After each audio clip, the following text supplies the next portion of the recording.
So let's make an interesting component to show this new workflow. Notice I didn't force myself to create a new component and activate it before doing these sketches. For some reason I decided to define a angle here between the arc and the line. I'm next going to create an offset construction plane from that sketch to make a second sketch on. And again, to make things interesting, let's go ahead and offset the first sketch we made. So first I need to realize I need to project the previous sketch into this current sketch. So we got those purple lines. And now I found, since this is a projected shape, we can't just have the offset tool automatically make a whole loop offset for us. We have to offset each one individually. So now I'm going to also create a dimension for each individual offset. And here I note this individual dimension name is D3, so I can just drive the other dimensions with that D3 and do that all the way around. Okay, now I can trim the overlap of these offsets. Looks good. Let's try testing this thing. For a large offset, there's a little thing here I want to trim and change. Everything looks good when I change the offset. So now I'm going to do a loft, and as you'll see, this inner top area is indeed a closed profile because it darkens when I hover over it. See there?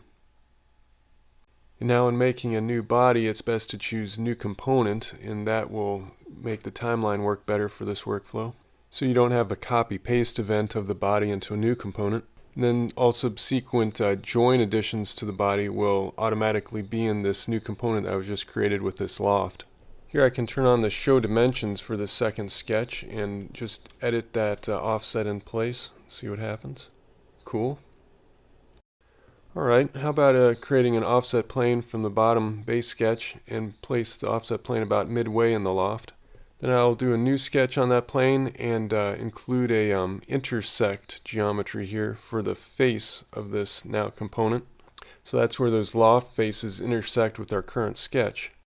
Okay, so I want to go back into that sketch, so I can click on line in that sketch and right click and say edit sketch. Now I'm going to create a point on that projected intersection curve and place a dimension from that point to the projected geometry so that point doesn't ever move around on us. Now I'll do a construction plane tangent to a face at that point there, and you can see it is tangent to our loft body, or component I should say. I will create a new sketch on that tangent plane. And let's try projecting that point and making that the center of a circle in this sketch. And then go ahead and extrude from that circle. I will choose the profile and the direction to extrude. And I don't want it cut, so I'm going to say just join with the existing component. And both sides, in case there's some gap on the back there because it's on a curved surface or curved face.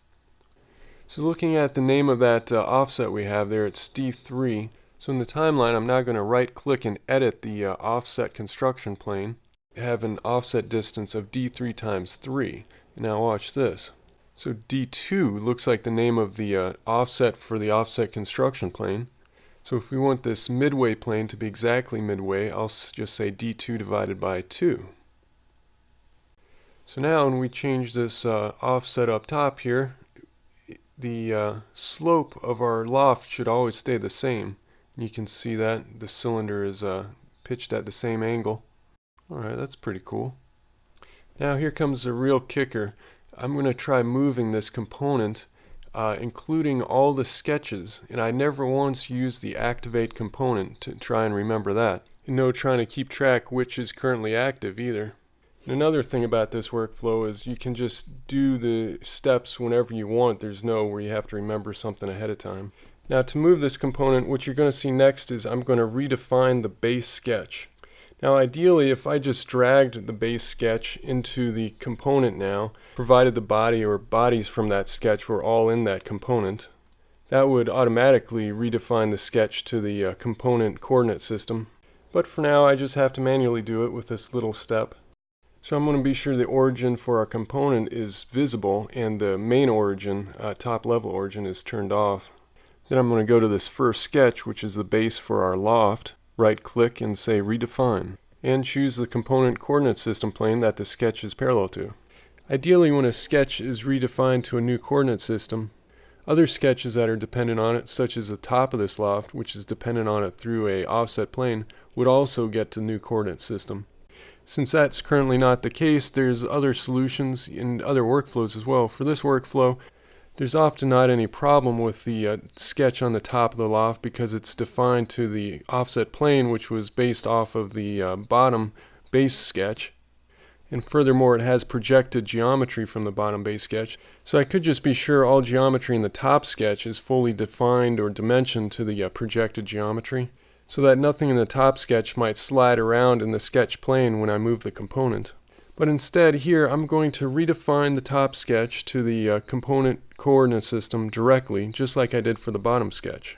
To do this, I'm going to make an empty subcomponent within the main component.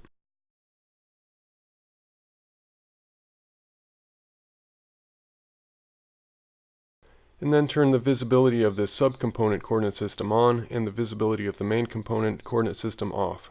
And finally do an align of the proper face of this subcomponent coordinate system and align it to the top face here of our sketch. Take the snapshot of the offset position of this subcomponent coordinate system and move the snapshot along with the empty component creation event all the way back to the start of the timeline. Showing a little bit earlier, I also moved the component creation event for the first component we made back to the start.